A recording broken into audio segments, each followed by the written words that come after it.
Hello everyone, welcome to my YouTube channel. और आज करेंगे हम पॉलिटी के कुछ इम्पोर्टेंट क्वेश्चंस। तो चलिए शुरू करते हैं। पहला क्वेश्चन है, निम्न में से कौन सी भारतीय संविधान की विशेषता नहीं है। निम्नलिखित में से कौन सी भारतीय संविधान की विशेषता नहीं है। ऑप्शन फर्स्ट है सरकार का संसदीय रूप। ऑप्शन सेकंड है न्यायपालिका की स्वतंत्रता। ऑप्शन थर्ड है सरकार का अध्यक्षात्मक रूप। और ऑप्शन फोर्थ है संघीय सरकार। तो इसका सही आंसर क्या होगा? इसका राइट आंसर है ऑप्शन थर्ड, सरकार का अध्यक्षात्मक रूप। भारतीय संविधान की विशेषता नहीं है। अध्यक्षात्मक है वो अमेरिका के संविधान में है, वहाँ पे राष्ट्रपति ही अध्यक्ष होता है। अगला प्रश्न है, भारत के संविधान में संघीय शब्द का प्रयोग कहाँ पर हुआ है। ऑप्शन फर्स्ट है भाग थर्ड में। ऑप्शन सेकंड अनुच्छेद 368 में। ऑप्शन थर्ड है संविधान में कहीं नहीं या प्रस्तावना में। तो संघीय शब्द का कहाँ प्रयोग किया गया भारतीय संविधान में? इसका सही आंसर क्या होगा? कहीं भी नहीं, यानी कि भारतीय संविधान में संघीय शब्द का प्रयोग कहीं भी नहीं किया गया है। अगला प्रश्न है, भारतीय संविधान के अनुच्छेद में यह घोषणा की गई है कि इंडिया अर्थात भारत डैश डैश डैश है। इसका सही आंसर क्या होगा? ऑप्शन फर्स्ट है राज्यों का संघ। ऑप्शन सेकंड एकात्मक विशिष्टता वाला संघीय राज्य। ऑप्शन थर्ड है संघीय विशिष्टता वाला संघीय राज्य। या ऑप्शन फोर्थ है संघीय राज्य। इसका सही आंसर है इंडिया अर्थात भारत राज्यों का संघ है। ऑप्शन फर्स्ट इसका सही आंसर होगा। अगला प्रश्न, भारतीय संविधान कैसा है? संघीय है, अर्धसंघीय, एकात्मक या राष्ट्रपति शासन प्रणाली? किस तरह का है भारतीय संविधान? इसका सही आंसर है ऑप्शन सेकंड, अर्धसंघीय या संघीयवत। अगला प्रश्न,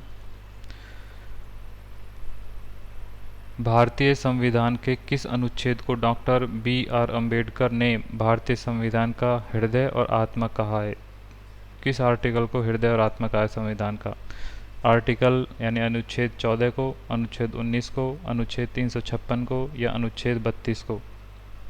तो इसका सही आंसर है ऑप्शन डी, अनुच्छेद 32 को डॉक्टर भीमराव अंबेडकर ने भारत के संविधान की हृदय और आत्मा कहा है। क्यों? क्योंकि इसके अंतर्गत यदि किसी व्यक्ति के मूल अधिकारों का हनन होता है तो सुप्रीम कोर्ट में अपील कर सकता है और आर्टिकल 226 के थ्रू हाई कोर्ट में अपील कर सकता है। अगला प्रश्न है, सामाजिक न्याय का अर्थ है। आपको 5 सेकंड मिलेंगे आंसर जानने के लिए।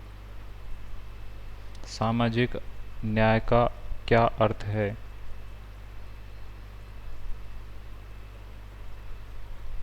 इसका राइट आंसर है जाति, नस्ल, रंग और लिंग आधारित सभी प्रकार का भेदभाव का दूर होना सामाजिक न्याय कहलाता है।